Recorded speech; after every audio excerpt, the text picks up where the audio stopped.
मेरे कमरे की खिड़की का कांच टूट गया था। मैं देखने के लिए अंदर भागा कि आखिर हुआ क्या है, और देखकर दंग रह गया। एक आदमी मेरे कमरे की टूटी हुई खिड़की से अंदर आ रहा था। मैं उस आदमी को जानता था। ये वही आदमी था जो कल प्रीस्ट के कपड़े पहनकर हमारे घर आया था। पिछली रात से अलग वो आज बहुत ही कम कपड़ों में था। उसका चेहरा भी बदला हुआ था। आज उसके चेहरे पर बेचैनी और डर का भाव नहीं था, जिस कारण वो मेरे परिवार पर चिल्लाया था, लेकिन उसके चेहरे पर गुस्से का भाव और भी ज्यादा तेज दिखाई दे रहा था। वो बहुत ही अजीब लग रहा था। जैसे ही मैंने उसे देखा, मैं फौरन सोफे के पीछे जाकर छुप गया। बाहर निकलने वाला दरवाजा बहुत दूर था और मैं उस पागल आदमी की नजरों से बचकर वहां तक नहीं पहुंच सकता था। मेरे पास सबसे अच्छा रास्ता यही था कि मैं छुपकर बैठा रहूं और सही मौके का इंतजार करूं। इतने में वो आदमी चिल्लाते और सामने रखी हर चीज को मारते हुए धीरे धीरे घर के अंदर घुसने लगा। मैं भगवान हूँ, सभी मानव जाति का भगवान। क्या मेरे लिए कुछ भी असंभव है?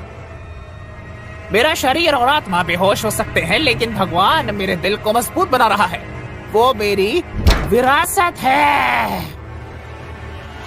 मैं जानता हूँ कि तुम यही हो बच्चे, और तुम जानते हो क्या, मैं तुम्हें बधाई देने आया हूँ। तुम सही थे। संसार चलता रहता है। वो आदमी मेरे करीब और करीब आता जा रहा था। उसे कोई अंदाजा नहीं था कि मैं कहाँ, लेकिन अगर वो इसी तरह चलता रहा तो इस बात में कोई शक नहीं कि वो मुझे ढूंढ लेगा। अचानक जब वो कुछ कदम दूर था तो मैंने बाहर से एक गाड़ी की आवाज सुनी। उसमें मेरा परिवार था। आखिर वो इतनी जल्दी क्यों आ गए? क्या वो मुझे ढूंढते हुए आ गए थे?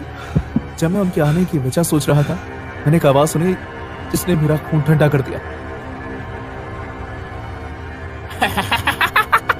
अगर तुम कल रात की तरह मुझे बात करने की हिम्मत नहीं रखते तो शायद तुम्हारे परिवार वाले मुझे कुछ बता सके। और उसके आगे कुछ और न कहते हुए वो आदमी उसी जगह से वापस बाहर निकल गया जहां से वो आया था। मैं जानता था कि क्या हो रहा था। वो साइको मेरे परिवार पर हमला करने वाला था। मैं उसके पीछे भागा। मुझे नहीं पता था कि वो क्या करने वाला है, लेकिन मुझे उसे रोकना ही था। मैंने उसे रोकने के लिए अपने हाथ में टूटे हुए कांच का टुकड़ा उठा लिया और उसकी खिड़की से बाहर निकल गया जहां से वो आया था। मैं लड़ने के लिए तैयार था, मैं अपने परिवार को बचाने के लिए तैयार था। लेकिन जब मैं बाहर आया, मैंने देखा कि सब खत्म हो चुका था। मेरे पेरेंट्स गाड़ी के पास खड़े थे। मेरा छोटा भाई उनके साथ खड़ा हुआ था। उनसे कुछ इंच की दूरी पर 3 पुलिसमैन उस आदमी को हथकड़ी लगा रहे थे।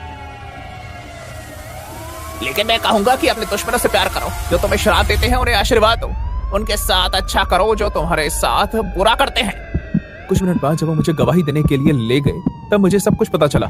उस आदमी ने एक ईंट से मेरे कमरे की खिड़की तोड़ी थी, लेकिन मेरी किस्मत अच्छी थी कि आसपास के लोगों ने उसे देख लिया और पुलिस को फोन कर दिया। उस आदमी ने पुलिस के सामने कबूल किया कि वो बिना किसी हथियार के मुझे और मेरे परिवार को जान से मारने के इरादे से आया था। इसका मकसद, उसे सच में लगता था कि दुनिया का अंत होने वाला था, इसलिए अपने परिवार को इस बुरे अंत से गुजरने से बचाने के लिए उसने पहले ही उन्हें मार डाला। जब 12 बजे और उसने देखा कि दुनिया तो अभी वैसी की वैसी चल रही है, तो उसे अपनी गलती का एहसास हुआ। अपने सदमे से बाहर निकलने का उसके पास अब एक ही रास्ता था कि वो मुझे ढूंढे। वो लड़का जो सही था, वो जिसने उसकी बात को खारिज किया था। मैं आप सबसे झूठ नहीं कहूंगा, लेकिन उस दिन के बाद से मुझे न्यू ईयर बिल्कुल भी पसंद नहीं है, क्योंकि ऐसा कहना झूठ नहीं होगा। ये मेरी सबसे पसंदीदा पार्टी होती है और मुझे इससे आज भी प्यार है। फर्क सिर्फ इतना है कि अब मैं दरवाजा खोलने से पहले हमेशा देखता हूँ कि उसके पीछे कौन खड़ा है, और अगर कोई इंसान हो तो मैं दरवाजा ही नहीं खोलता हूँ।